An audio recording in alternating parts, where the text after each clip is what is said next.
Hey there. Hey, Long time no see. yeah. What is up, Max Ordinate Nation? We are back. We just left each other 5 minutes ago. So if you listen to the previous episode, then you got our whole spiel on some of the things that are going on in the precision rifle industry. But now we're going to talk about training, Jeph. It is Training Friday, kind of Saturday for me. It's Friday for me. Here's a quick question for you. Some of the Marines in this class, the urban sniper class, um, said, "Hey, you have a podcast?" I'm like, "Yeah." And they're like, "You run the Max Ordinate podcast?" I'm like, "Yeah, that's me. I am the guy. I sound the same as the Yep. guy on the Yeah. microphone, right?" Yeah. So You've seen me before, right? we're talking, and they're like, "You need any guest speakers?" And I'm like, "Are you prepared to get verbally abused? Because I don't hold anything back." And they're like, "Yeah, I'm done." I'm like, "Oh, all right." Yeah. Well, okay. So let me think about what Strap in, fellas. if we bring one or two of these guys on the show. What are some of the things that we should talk about? I mean, Well, you okay. want to hear So about the do they training? know You that want to hear about do they do they like know me? they've already been roasted on our podcast I before? have I Mildly? have told them, yes. I have informed them Okay. that I've already discussed them on the show. And Okay. they said now they have to go and listen to that episode to hear. And I'm like, well, I mean, it is what it is, boys. It is what it is. So maybe we'll bring some guys on, but I'm just kind of wondering like where should we take the show when we bring them onto the episode? Where do we want to go with it? How's the training going? What do you think of it? Like, you know, what do you think of Tyler? Is he a dick like everybody says? Like, what do we do? What do we do? I'm I mean, expecting you. I think if we're bringing on these guys, I think part of what people are going to want to know is sort of their journey to being professional shooters. I mean, Hmm. they're at the point where I would say some may be beginning their journey, some may have already been in their journey for a while, and this is just the next step. And what exactly this class entails for them, and where it's at in their journey to be professional shooters. So, um, So those are because we've covered everything else, other than pretty their good. story, I guess. Yeah, those are good topics. When you say professional, this is interesting because I did the podcast where I talked about what is a professional, what is an amateur. And the the main thing in the episode was an amateur practices until they get it right, and a professional does it until he can't get it wrong. And so I brought that up to the class. I'm like, this is how I view a professional.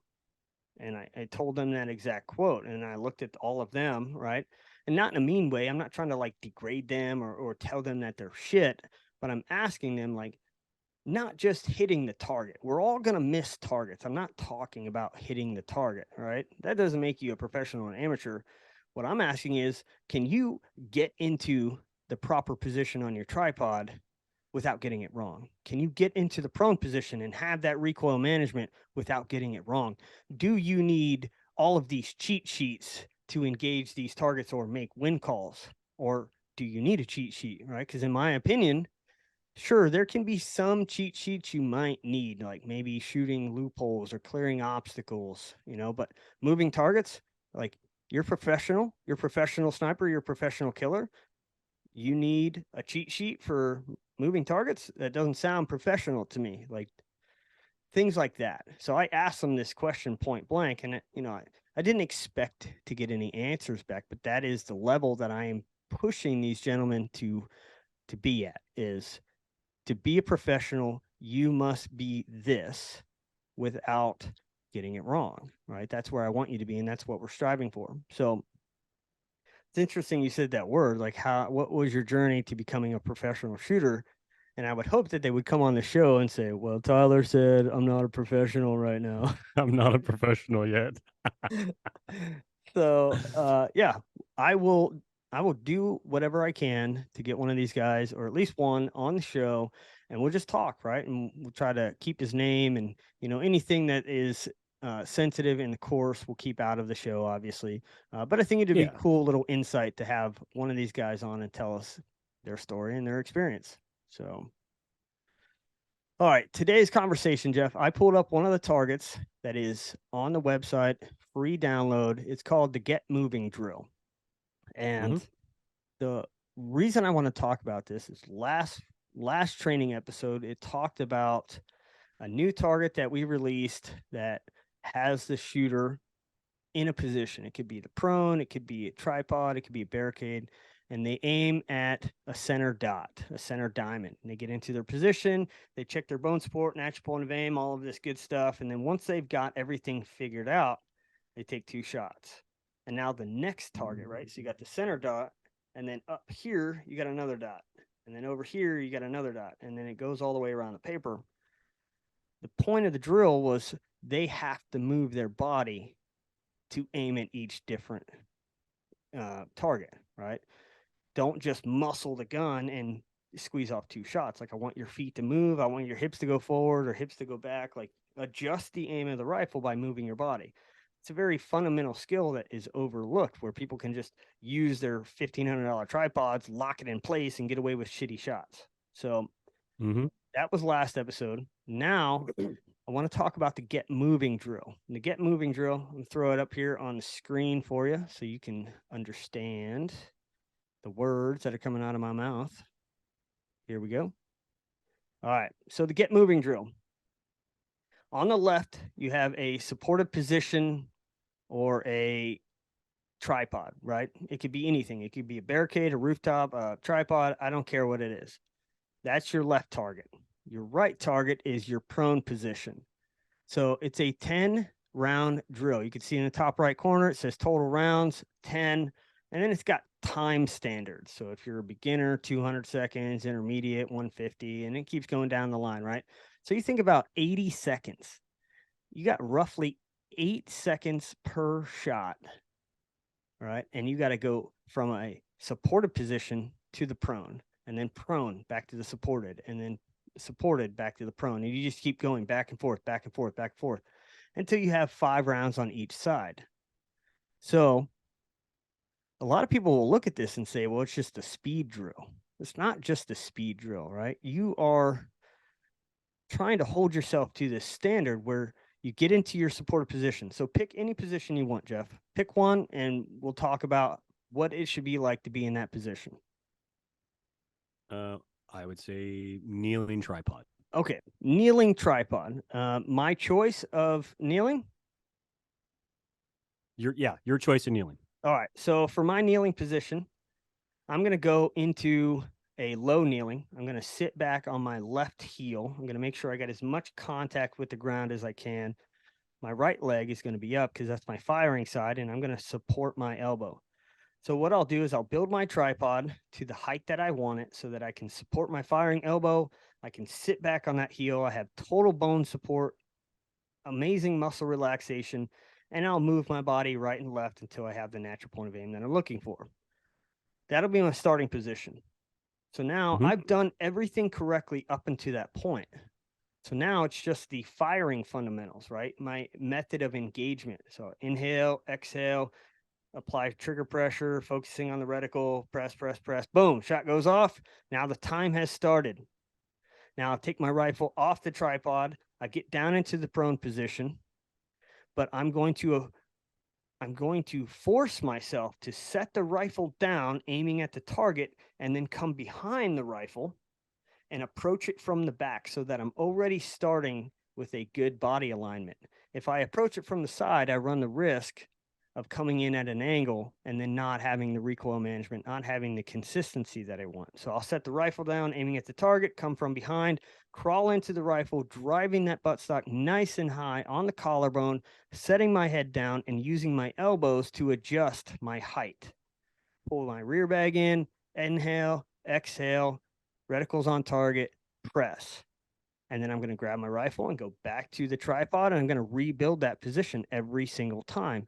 Now, I may not be the 80-second master right now, but if I learn, right, one, how to get into the proper position faster, and then I learn what can I do to make my transition faster, right? I don't need to shoot fast, right? How fast does it take that projectile to go from the muzzle to the target, Jeph. Let's say this drill is meant for 100 yards. So what are we talking here? 0.1 seconds? Yeah, 1/10 of a second. Okay. So 0.1 seconds for that bullet to go from me to the target, right? That's pretty goddamn fast. I don't need to shoot faster. What I need to do is cut out all the sloppiness of getting in a position, setting up a stable position, and transitioning from the tripod to the prone. Those are the areas that I need to get faster at, right? So you may not be an 80-second master right now, and it doesn't matter. You run the drill, and then you go back and evaluate. Well, how long did it take me to get into this kneeling tripod? That's too long. What could I do different? How could I orient my body? What are some things that I can personally do, knowing myself, knowing my own body, that I can get into my position and already have a general natural point of aim? And one of those things, set my rifle down, right? Or I got my tripod built around the position I want to be. I put my rifle onto the tripod, right? I shoulder it. I put it up nice and high, close to center as I can get. Head comes down, but instead of looking through the scope, I'm going to look over the scope. And then I'll adjust my body that way, right? Because I already have the alignment with me in the rifle. I know where the rifle wants to aim as I move. So if I can just move, looking over the scope until I'm aimed at my paper, and then my head comes down, and now I can fine tune, I'm going to save time, right?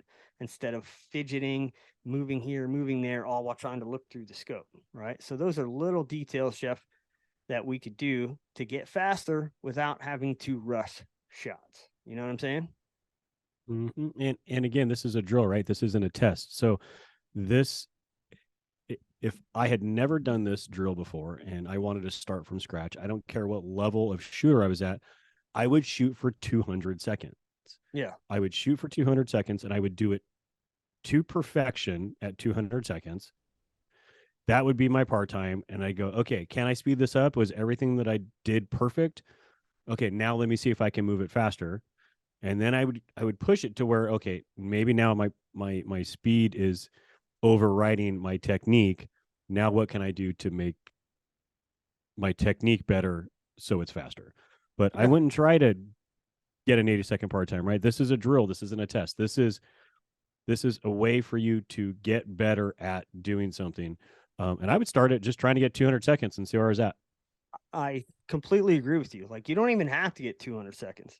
You just run the Yeah. drill and see, where are you? Where you're at. Where are Yep. you when you try to do everything perfect, right?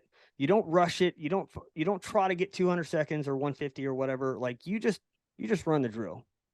And you're like, oh, fuck, I'm at 300. I am lower than a beginner. Yes, you are. But now, how do we get faster, right? Because you look at, let's say it took you 300 seconds to do this drill. That's 30 seconds per shot. But you set up everything perfectly. In those 30 seconds, you did everything you felt was perfect. And then over in the prone, you did everything you felt was perfect in 30 seconds. So how do we trim the fat on that? How do we get faster without sacrificing precision or accuracy? And it's like you said, it's like figuring out how you work. What are the little tricks that you can do to get there quicker, but not have to sacrifice fundamentals, right? So that is the training drill I wanted to talk about this weekend. For this weekend, if people are going to go out to the range, you can print this target off from our website, maxordinate.com, under the free targets tab. But if you're looking for a drill that can help you improve, this one works two different pieces. You got your supported position and you have your prone, right? And you can start working on, how do I get into my position faster? How do I cut the fat? How do I get more efficient at my movements? Where does the tripod need to be set to have that perfect position? You have unlimited prep time on this, Jeph.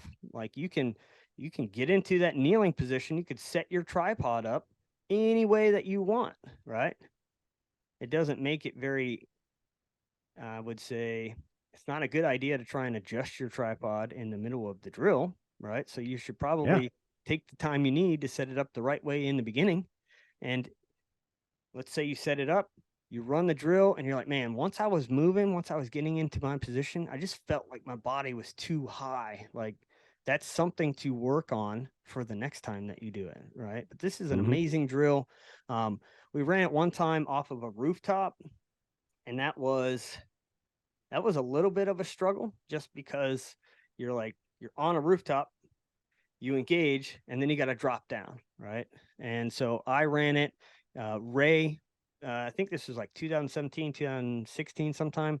Ray ran it, but we ran it completely different, right? And her idea was she's going to start on the rooftop, and she's going to engage, and she's going to grab her rifle, she's going to jump off to the right side, and she's going to shoot, and then she'll get back up on the rooftop. I kind of cheated a little bit because she ran the drill first. And then I noticed that her going off to the right side as a right-handed shooter was slowing her down. So I thought, you know what? When I run this drill, I'm going to go off to the left side of the rooftop, because all I have to do is jump off the rooftop, grab my rifle, set it down in the prone, get into my position, shoot, and then get up on the rooftop, right? Set the rifle down, but my body's already facing the rooftop as a right-handed shooter. As a lefty, or sorry, as a right-handed shooter trying to go to the left side of the rooftop, everything is different. You know what I'm saying? Like, you have to go to the far side of the gun. You're wasting time. You have to manipulate the rifle around your body to put it on the rooftop. You're wasting time. Like, all of these things waste time. So that's what I mean by trying to figure out how you can be more efficient. And that was just one way that I did it. So anyways, that's the drill. That is what I got for this weekend. You got any save rounds with this thing that you want to add? Where do you think you'd fall I right don't. now? So I ran this. Okay. I did standing tripod. Oh God. Because it was faster for me to get into standing tripod than it was kneeling to get myself into my position. Yeah. I don't remember what I did, but I know it wasn't the master, but I feel like it was in the 100, maybe 110, something like that. It wasn't Okay. bad. It was okay. I only ran it a couple times. I didn't get to like spend a lot of time gaming it. It was at Desert Marksman, but it's a fun drill. Yeah. And you can, what I like about it is you can just mix it up. You can do that one drill 20 different ways. Oh yeah, 100%. I think for me it would have to depend on what it was that we're shooting. If it's something I'm familiar with, I'm sure I could break the 80 seconds. If it was something that I've not seen or don't have a lot of experience with, it might take me 1 or 2 runs to figure out what the best method is. So I'd probably be in that 100-second range, or maybe a little slower than that. I don't know. Right. But that's the whole point. The whole point is to figure out like where you failed and how to get better without sacrificing your speed and accuracy, you know? So cool deal, man. Well, that is the drill for the weekend. I will wish you a happy weekend dealing with a concrete headed baby. I know. I tell you what, it gave me anxiety, but she's okay. She's good. She just took a little spill. That's good, man. Was there blood? No, she fell backwards. There was a million kids there. She fell backwards, hit her head in the concrete, and it was loud. Damn. But she seems to be doing good, and you know, there's no need for me to call the ER ahead to let them know I'm on my way. So a little short story for you here. I don't even know how old I was. I was probably in the single digits, or maybe around 10 years old, somewhere around there. My mom is building a picnic table with her friend. They're putting a roof on this motherfucker, and she's hammering shingles. And I'm out there trying to just be like a good boy, and I'm picking up nails that they drop.